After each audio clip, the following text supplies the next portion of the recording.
oleh kehidupan, sehingga kami bisa menjalani kehidupan, sehingga kami bisa ya Tuhan merenda kehidupan. Bapa yang baik, Allah kami yang hidup, terima kasih Tuhan.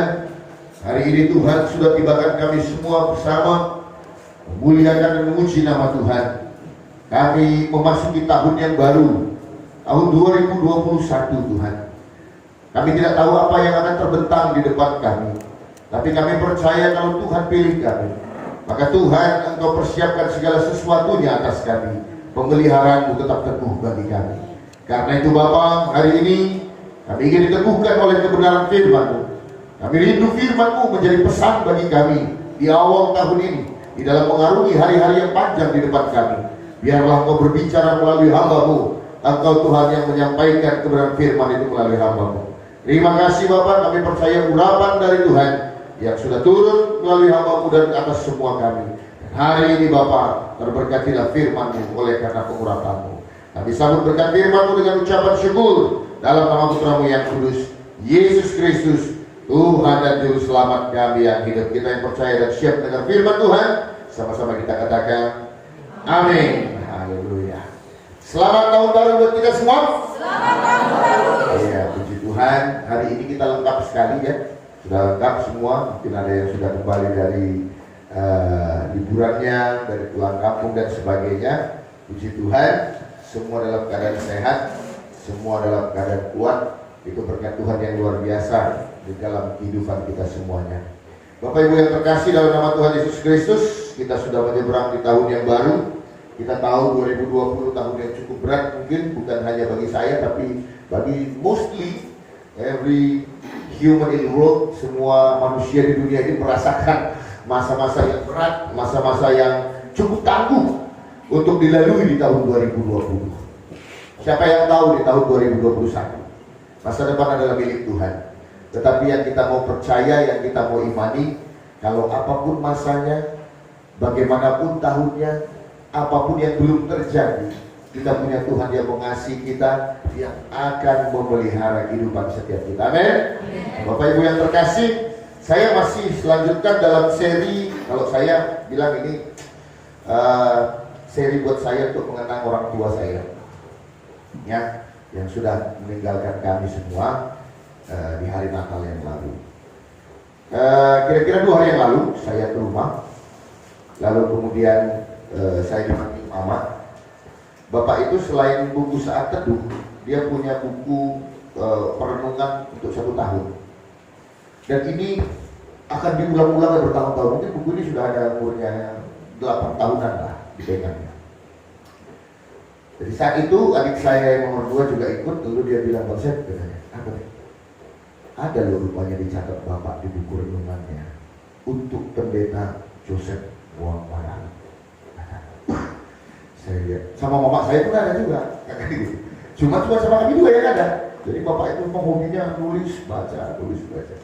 Lalu saya baca itu dan saya terinspirasi kembali. Ada tulisan dia, tulisan tangan dia yang bilang, tolong direnungkan Pak, tolong dikuatkan dari hal ini. Dia bilang. Lalu kemudian saudara, saya merasa terberkati karenanya, dan akhirnya saya ingin menyampaikan firman Tuhan yang terinspirasi dari buku renungan harian yang beliau khususkan buat saya, dan saya percaya itu juga berlaku untuk kita semua. Bapak Ibu, banyaknya tantangan. Ini enak nih, mana ya? Cip, nah ini lebih enak ini. Banyaknya tantangan membuat kita pada akhirnya seringkali melupakan fokus kita yang sebenarnya. Banyaknya persoalan, banyaknya masalah, banyaknya hiruk pikuk dunia ini membuat kita pada akhirnya salah di dalam melangkah di dalam kehidupan. Bangsa Israel kalau dalam tradisinya, saudara, dari Mesir menuju tanah Kanan hanya butuh 3 bulan saja perjalanan kalau tidak ada masalah. Tetapi pada akhirnya mereka harus berputar-putar 40 tahun. Oleh karena apa? Oleh karena terlalu disibukkan dengan segala sesuatu yang sebenarnya tidak penting. Mereka pada akhirnya harus mencapai waktu yang begitu panjang, padahal seharusnya bisa cukup singkat. Hanya gara-gara ketertarikan mereka akan ini dan itu yang membuat mereka jauh daripada kehendak Tuhan. Renungan itu berkata, tetaplah penuhi panggilan pelayanan. Renungan itu berkata, jangan mau teralih dengan hal-hal yang sesungguhnya bukan tujuan utama daripada Tuhan memanggil kehidupan kita.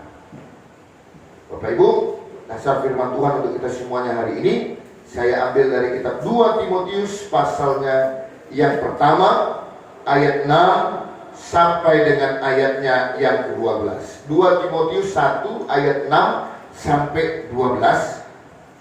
Sekali lagi 2 Timotius 1 ayat 6 sampai dengan ayatnya yang ke-12. Saya baca buat kita semua. Karena itulah kuperingatkan engkau untuk mengobarkan karunia Allah yang ada padamu oleh penumpangan tanganku atasmu. Sebab Allah memberikan kepada kita bukan roh ketakutan, melainkan roh yang membangkitkan kekuatan, kasih dan ketertiban. Jadi janganlah malu bersaksi tentang Tuhan kita, dan janganlah malu karena aku seorang hukuman karena dia, melainkan ikutlah menderita bagi Injilnya oleh kekuatan Allah. Dialah yang menyelamatkan kita dan memanggil kita dengan panggilan kudus, bukan berdasarkan perbuatan kita, melainkan berdasarkan maksud dan kasih karunia-Nya sendiri yang telah dikaruniakan kepada kita dalam Kristus Yesus sebelum permulaan zaman, dan yang sekarang dinyatakan oleh kedatangan juru selamat kita Yesus Kristus, yang oleh Injil telah mematahkan kuasa maut dan mendatangkan hidup yang tidak dapat binasa. Untuk Injil inilah aku telah ditetapkan sebagai pemberita, sebagai rasul, dan sebagai guru. Itulah sebabnya aku menderita semuanya ini, tetapi aku tidak malu, karena aku tahu kepada siapa aku percaya, dan aku yakin bahwa Dia berkuasa memeliharakan apa yang telah dipercayakannya kepadaku hingga pada hari Tuhan.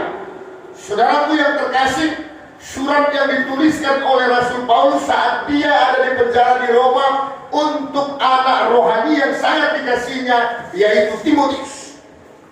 Dalam segala penderitaannya di penjara, Rasul Paulus mengingatkan dan meneguhkan Timotius betapa dia punya tanggung jawab untuk melayani Tuhan. Pak Bu, kita seringkali salah. Kita berpikir kalau pelayanan itu adalah hanya kita ketika berdiri di dalam altar gereja, ambil bagian di dalam pelayanan altar. Enggak. Setiap kita yang telah mengenal Kristus, yang menerima keselamatan dari Kristus, kita adalah bagian dari keluarga Allah yang berguna, dan Tuhan punya tujuan buat kita semuanya untuk membuat tubuh Kristus itu semakin besar dan semakin meluas di seluruh dunia. Pelayanan itu bukan hanya menjadi pendeta atau pengkhotbah. Pelayanan bukan hanya menjadi tim musik. Pelayanan adalah orang-orang percaya yang pada akhirnya kemuliaan Kristus boleh nampak di dalam kehidupan kita. Anda boleh ngomong apa saja, Anda boleh bisa sangat rohani di dalam gereja, saudara. Anda bisa angkat tangan, saudara. Anda selalu bicara yang baik ketika ada di gereja, tapi bukan itu sebenarnya jati diri kita. Jati diri kita adalah ketika engkau keluar dari gereja ini, ketika engkau berada di tengah-tengah keluargamu, di dalam masyarakat sekitarmu, itulah siapa dirimu. Gak akan ada orang bicara tua ketika dia di gereja, ya kan? Gak akan ada orang yang secara gamblang menceritakan bagaimana keberdosaannya ketika dia ada dalam gereja. Semua orang akan mencoba menutupi semua kekurangannya ketika dia di gereja dan mengikuti aturan yang ada di gereja. Batu, tetapi sesungguhnya siapa kita bukan dilihat ketika ada di gereja. Siapa kita ketika kita ada di luar. Benarkah kita sebagai pengikut Tuhan? Benarkah kita sebagai orang yang sudah diselamatkan oleh Tuhan? Saudara, dikatakan oleh Rasul Paulus kepada Timotius, karena itu kuperingatkan engkau untuk mengobarkan karunia Allah yang ada padamu oleh penumpangan tanganku atasmu. Artinya Timotius sudah ditabarkan. Artinya Artinya kita semua orang yang sudah dikuduskan oleh Tuhan adalah orang-orang yang sudah turun tangan Tuhan di atas kepala kita, di dalam kehidupan kita, yang mengangkat kita sebagai anak. Dan ada peringatan akan itu, saudara. Tadi saya buat komitmen dengan anak saya. Saya bilang, saya tidak mau kalau kalian nanti dalam ketika gereja keluar, nggak boleh. Saya akan marah. Saya bilang. Kalau mamanya sering bilang, masa anak pendeta, kalian budak yang buat rusuh, kalian budak yang keluar, kalian budak yang buat ribut. Itu selalu orang ngomong. Tadi saya tegaskan dengan benar-benar, jangan coba lagi seperti itu. Puji Tuhan hasilnya duduk diam, gitu ya. Saudara, karena apa? Kita punya status, kita punya identitas, yaitu apa? Orang yang sudah diselamatkan oleh Tuhan. Yaitu apa? Bagian daripada anak-anak Allah yang seharusnya menunjukkan jati diri kita di dalam sikap dan perilaku kita sebagai anak-anak terang, bukan anak-anak gelap. Dan menjadi terang itu bukan menjadi sesuatu yang dipaksakan, Bapak Ibu. Tidak menjadi sesuatu yang kita merupakan jadi topeng, tidak. Tapi itu sungguh-sungguh menjadi lifestyle kita, gaya hidup kita sehari-hari dalam kehidupan kita. Yang akan terwujud dari apa? Yang akan terwujud dari roh yang kita miliki. Ada 3 hal yang Rasul Paulus katakan. Kalau kita adalah orang yang diurapi Tuhan, maka harus nampak dalam diri kita bahwasanya kita memiliki roh, bukanlah roh ketakutan. Jadi orang percaya itu harus berani. Berani dalam segala hal. Berani menghadapi kehidupan. Tidak menjadi orang yang negatif, tetapi menjadi orang yang positif. Karena dia percaya Tuhan pelihara dia. Bapak saya sampai dengan detik-detik dia sebelum meninggal, dia bilang, Tuhan pasti sembuhkan sakit saya. Dia teramat percaya Tuhan pasti sembuhkan sakitnya. Walaupun saya lihat juga, ini orang yang sepanjang hidup saya nggak pernah lihat ini. Saya bilang, kalau saya punya istilah di keluarga saya bilang, pendekar no problem ya bapak saya ini gitu. Karena saya nggak pernah lihat dia itu susah karena segala sesuatu, nggak pernah. Semua aman, semua beres. Tuhan pasti tolong, Tuhan pasti tolong. Itu aja kata kuncinya. Tapi waktu malam itu saya memang rasakan bagaimana dia ketika dia bilang, saya lihat pakaian saya terlepas semua, celana baju saya terlepas semua, dan saya hanya pakai selimut di rumah. Bapak mimpi? Enggak, saya lihat. Kurasa maksudnya saya penyakitku diangkat Tuhan lah semuanya. Tapi saya tahu ada ketakutan di dalam kehidupannya sedikit saja ketika dia tahu kalau saya minta sama Tuhan dan tidak dikabulkan. Pak, Bu, kalau saya cerita sehebat apa dirimu, ketika menghadapi kematian, semua akan mengalami sedikit kegetaran. Saudara, tapi pada akhirnya kita semua harus mengalami hal demikian. Nah, sebagai orang percaya, mentalitas yang dimiliki orang percaya adalah bukan mentalitas penakut, tetapi orang-orang yang pemberani menghadapi hidup. Kalau pemberani itu pasti dia optimis menghadapi hidup. Jangan sedikit-sedikit khawatir, sedikit-sedikit takut, sedikit-sedikit khawatir. Tidak ayal ketika keluar dari gereja kita yang berkata, karena kasih-Mu kita belum sangat rohani luar biasa. Tapi begitu di rumah mulai kita repet sama suami kita. Kayak mana beras kita, kayak mana bagi kita. Akhirnya suami kita bilang begini, gak ada gunanya ke gereja. Bu Ari Tonang rajin ke gereja, tapi sedikit-sedikit takut. Akhirnya si Marulia yang jalan gereja tadi, rajin ke gereja, tapi terus takut.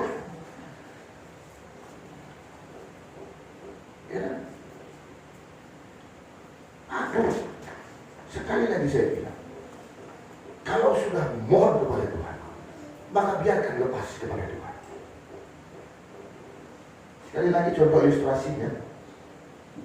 Ada orang yang mau jual pepaya. Mau jual pepaya, kebetulan dari kampung Silisbet di Persea kan. Ada pepaya begitu. Jadi dapatlah buah keranjang. Nah, jadi dibuatlah di depan satu, di belakang satu, lalu dibuatlah bambu di apanya, lalu dia mulai mengundang. Rencananya mau dibawanya ke kota untuk dijual. Ketika dia baru berjalan, tiba-tiba lewatlah warga Saragi bawa pickup. Ya kan? Mau kemana? Mau ke kota, mau jual KTS ini. Pak, kita saya, ayo sekalian lah, aku kebetulan mau ke kota. Kebetulan motor ini juga kosong kok muatannya. Ketika dia naik ke jalan sana, 1 jam perjalanan, sampailah di pasar di kota kan, berhenti. Jadi, ayo turun lah. Sebentar aja ya, istirahat dulu. Kok kecapean kau kata sini? Saragi yang bawa motor. Tapi kau udah bawa motor, tapi kau udah naik mobil. Kok mesti kecapean juga? Ih, di mobil boleh, kan tetap juga yang panggul katanya. Walaupun dalam perjalanan tetap juga yang panggul kata sini tadi. Bukankah itu menjadi suatu kebodohan? Kalau udah di mobil ya letakkan saja, duduk, santai. Orang percaya minta tolong sama Tuhan, datang dengan segala pergumulannya. Tolong saya Tuhan, ini masalahku Tuhan, ini problemku, ini kebutuhanku Tuhan. Tolong saya Bapak, kuserahkan kepadamu. Sudah, tinggalkan. Jangan lagi diambil lagi. Itu Tuhan kayaknya. Cuman kayak nggak ada masalah, kayak nggak ada apa-apa. Kok nggak ada perubahan ini, gawat juga ya. Kalau sudah serahkan sama Tuhan, biarkan Tuhan yang bertindak. Jangan diambil lagi beban itu, saudara. Percayakan kepada Tuhan bahwasanya hidupmu akan baik-baik saja. Bahwasanya segala sesuatunya pasti akan dibereskan oleh Tuhan. Lalu kemudian yang harus nampak di dalam kehidupan orang percaya, yaitu roh yang memberikan kekuatan. Rumah tangga yang indah itu adalah ketika suami dan istri beserta dengan anak-anak, orang-orang yang suportif satu dengan yang lain. Mak, aku buat ini loh, Pak. Oh iya, untuk apa? Ini kan, gini aku lihat di sini aku boleh. Oh iya, ya udah. Disupport. Mak, kau banyak kali orang kau juga dosa. Mak ada rencana begini. Udahlah. Negatif. Terus yang beda. Akhirnya orang udah nggak mau lagi komunikasi. Ayo bangun, orang percaya itu harus saling memberikan roh kekuatan, saling mensupport satu dengan yang lain.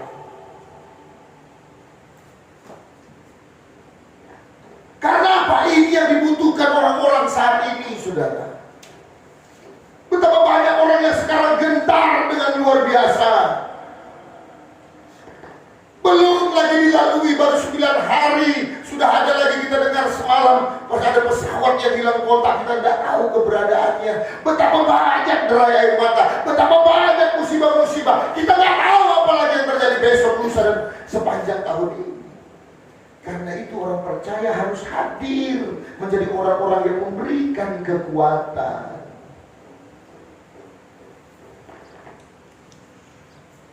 Saling menguatkan. Saya suka itu. Ibu Utapea Junior, istri Fernando maksud saya. Kalau di Facebook itu, selamat ya, semoga diberkati jualannya hari ini, semangat. Support itu.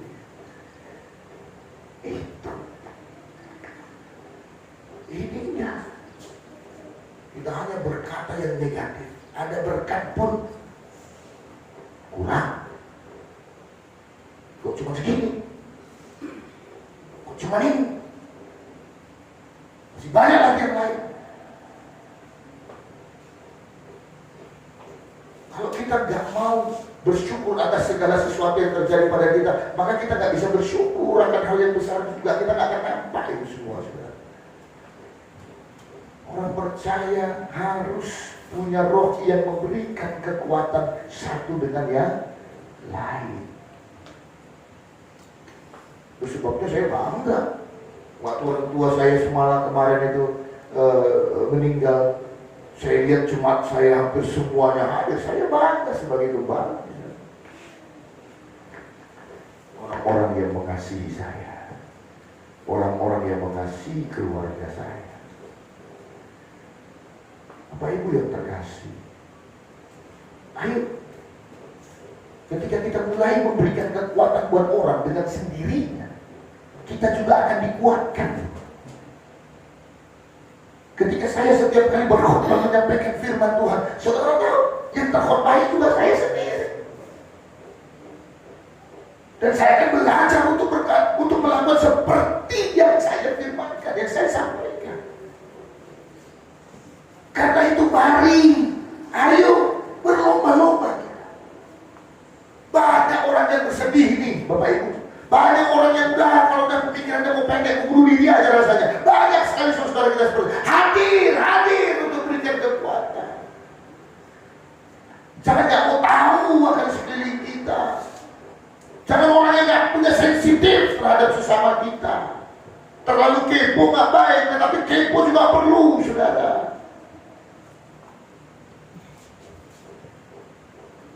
Gak urusanku itu. Biar aja. Gak boleh. Perhatikan sekeliling.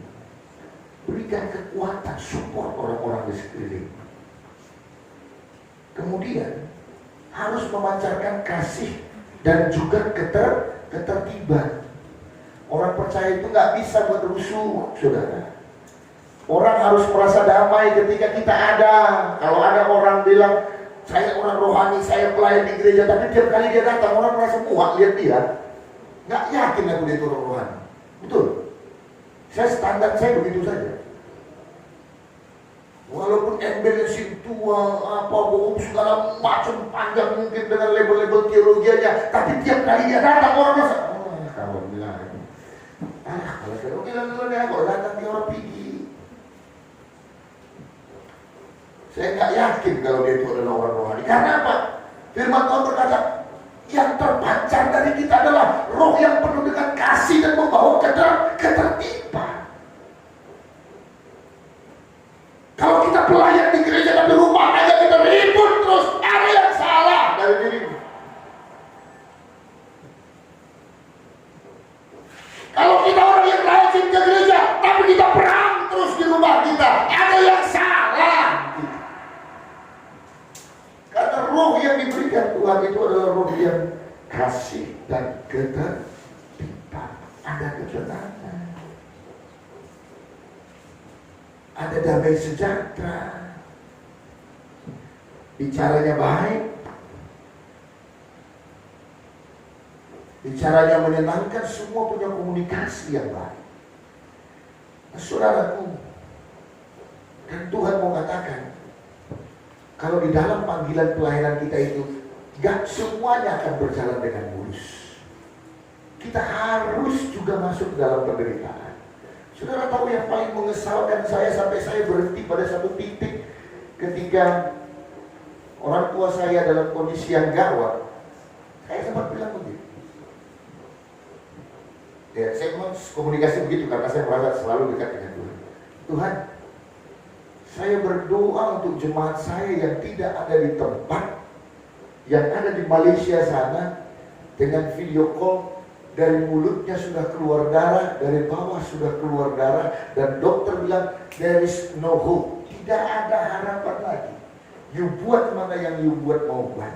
Dia telepon gembalanya, saya berdoa bagi dia, dan amazing, mukjizat terjadi, dia pulih seperti sedia kala. Akhirnya saya lihat dia, saya bersuka cita karena dia pulih, dipulihkan oleh Tuhan. Dia sudah pergi ke pantai, dia sudah pergi bersenang-senang. Saya bersuka cita karena itu. Tetapi hari ini ketika saya meminta pada Tuhan, tolong bantu saya Tuhan, tolong jawab doa saya, sembuhkan orang tua saya. Tapi pada Desember. Tuhan berkata, tidak. That's the toughest things in my life sebagai seorang hamba Tuhan. Itu hal yang paling berat buat saya sebagai seorang hamba Tuhan. Ketika saya berdoa, mendoakan orang lain, Tuhan jawab. Tapi saya berdoa untuk orang tua saya, Tuhan berkata, it's enough. Tidak bisa, sudah cukup, kata Tuhan. Bagus. Tapi inilah bagian hidup kita sebagai anak Tuhan. Inilah bagian dari hidup kita sebagai orang-orang yang sudah dipilih oleh Tuhan. Ini yang saya katakan, inilah salib yang harus dipikul. Tapi ini yang saya kutip. Boleh diklik ayatnya yang ke-12. Itulah sebabnya aku menderita semuanya ini. Tetapi aku tidak malu. Karena aku tahu kepada siapa aku percaya. Dan aku yakin bahwa Dia berkuasa memeliharakan apa yang telah dipercayakannya kepadaku hingga pada hari Tuhan. Saya garis bawahi saudara. Karena aku tahu kepada siapa aku percaya dan aku yakin bahwa Dia berkuasa. Apa yang membuat iman saya berkata, saya tetap percaya pada Tuhan. Saya mau tetap penuhi panggilan pelayanan itu. Karena ini yang menjadi dasarnya. Aku tahu siapa yang aku percaya. Kalau Dia berkehendak, itu yang terbaik buat saya. Kalau Dia yang berkehendak, itu yang terbaik buat orang tua saya. Itu yang terbaik bagi keluarga besarnya. Aku sangat percaya. Dan aku sangat sungguh-sungguh mengenal apapun yang Tuhan kehendaki. Itu pasti indah di dalam kehidupan. Saudara, come on. Kita nggak tahu tantangan-tantangan apa yang akan kita hadapi di sepanjang tahun ini. Hari per hari kasus COVID ini semakin tinggi, semakin luar biasa. Doa kami selalu, tak satu pun dari jemaat kita ini yang boleh kena dengan hal itu. Dijauhkan dari kita. Lalu sekali lagi, ancaman penyakit itu nyata. Ancaman penyakit itu nyata. Hari ini terupdate ada 15 pendeta GBI yang Gereja Baptis yang berjuang di rumah sakit terkena hal itu. Pak, Bu, ada penderitaan yang harus kita alami sebagai orang percaya. Tuhan memilihmu, bukan hidupmu, supaya hidupmu menjadi umat yang manja. Enggak. Ketika Tuhan pilih orang Israel jadi umat Tuhan, bisa aja mereka langsung dibuat Tuhan makmur, langsung dibuat Tuhan berkelimpahan. Bisa saja dibuat Tuhan apa yang gak bisa dilakukan oleh Tuhan. Tapi bukan itu panggilan Tuhan untuk memanggil dan menetapkan kita. Dia panggil saudara dan saya masuk dalam keselamatan supaya melalui kita orang-orang akan melihat kemuliaan Tuhan yang luar biasa. Orang-orang akan tertarik kepada Tuhan yang kita sembah. Kitalah surat-surat tertulis dari Tuhan. Kitalah monumen-monumen Tuhan. Kalau kita nggak ada uang, lalu kita ribut, lalu cerai-ceraian di tengah rumah tangga kita, ya orang nggak kenal Tuhan juga begitu kok. Cerai gara-gara masalah ekonomi, kan begitu ya.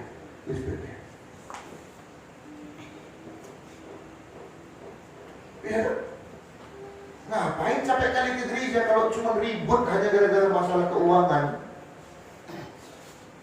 Bisa usah bertuhan, karena orang nggak bertuhan lah yang akan ribut dan panik hanya gara-gara masalah penghidupan. Tapi coba belajar untuk percaya. Pak, masa Tuhan tidak tolong kita? Masa Tuhan tidak cukupkan kita?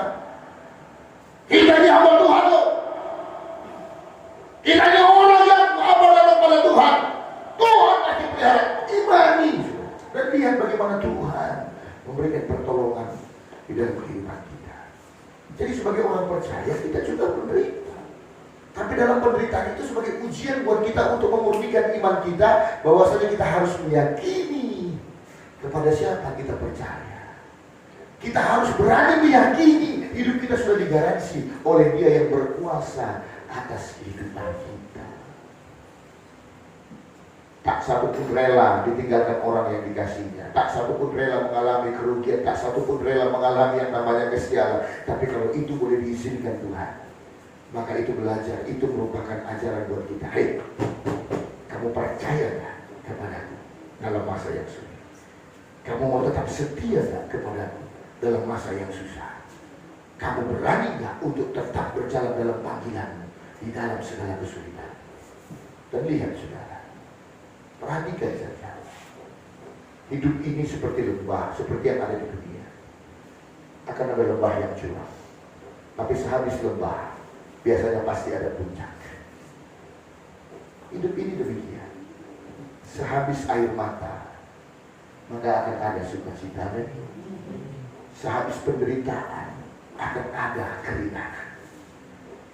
Karena itu bertahan dan tetaplah berjalan. Karena Tuhan yang kau sembah, Yesus yang sudah menetapkan saudara dan saya, adalah Yesus yang sungguh-sungguh mengasihi kita. Sekali lagi iman, nyawanya saja Dia berikan buat kita. Itu merupakan puncak pengorbanan yang tertinggi. Karena itu jangan pernah takut. Penderitaan yang harus kita alami, mari kita jalani. Karena pada akhirnya semua pasti akan ada waktunya dan masanya. Air mata berubah menjadi sukacita. Penderitaan akan menjadi kelimpahan. Dan kita mau percaya 2021, hari yang panjang yang kita akan jalani, kita percaya Tuhan, saya bukan orang penakut. Saya punya roh keberanian untuk melangkah. Saya akan menaburkan kasih dimanapun saya berada. Saya Tuhan akan menjadi alat kemuliaan Tuhan. Dan lihatlah saudara, pada akhirnya yang tidak mungkin akan menjadi mungkin buat kita. Tahun yang berat di tahun yang lalu akan berubah menjadi tahun yang penuh dengan keringanan. Kita diberkati Tuhan dengan luar biasa. Keluarga kita dijaga oleh Tuhan. Pemulihan terjadi atas seluruh kehidupan kita. Percayalah kepada Yesus yang sudah menetapkan, menyelamatkan kita dari dosa dan memberikan keselamatan surga kemuliaan atas setiap kita. Amin. Kita bersatu di dalam doa. Segala puji dan syukur Bapa kami naikkan kepadamu buat segala kebaikan kemurahan yang Kau berikan bagi kami. Terima kasih Tuhan, hari ini kami sudah dengar-dengaran akan kebenaran firman-Mu yang mengajarkan kepada kami supaya kami tetap Tuhan di dalam panggilan pelayanan kami. Tetap Tuhan menjadi kemuliaan-Mu Bapa, dengan menunjukkan keberanian kami di dalam menjalani hidup, dengan tetap percaya kalau kami hidup adalah untuk memuliakan nama Tuhan. Kami harus menjadi saksi Tuhan yang akan kami wujudkan di dalam kami menyebarkan kasih itu Tuhan, memberikan kedamaian bagi sekeliling kami Bapa. Dan Tuhan, tak terlepas kami dari beban, tak terlepas kami dari masalah, tak terlepas Tuhan kami dari problema. Tetapi biarlah Tuhan ini menjadi ajang bagi kami semua untuk memurnikan iman kami. Sungguhkah kami percaya kepadamu Tuhan? Sungguhkah kami menggaransikan hidup kami kepadamu? Oh Tuhan Yesus, kami tidak tahu apa yang akan terjadi di sepanjang 2021 ini Tuhan Yesus. Tetapi yang satu hal yang kami mau imani, Tuhan pilih kami, Tuhan selamatkan kami, dan Tuhan pasti pelihara kehidupan setiap kami. Terima kasih Tuhan. Terima kasih Tuhan. Termatailah kebenaran firman-Mu dalam kami. Firman-Mu menjadi kekuatan modal kami di dalam melangkah di tahun yang baru ini. Terpuji nama-Mu Bapa. Kami percaya firman-Mu tidak akan kembali sia-sia. Firman-Mu akan tinggal tetap menghasilkan buah yang lebat di dalam kehidupan setiap anak-anak. Kami akhiri memberikan firman-Mu dengan ucapan syukur dalam nama Putra-Mu yang kudus, Yesus Kristus, Tuhan dan Juru Selamat kami yang hidup. Kita yang percaya diberkati oleh Tuhan, sama-sama kita katakan amin.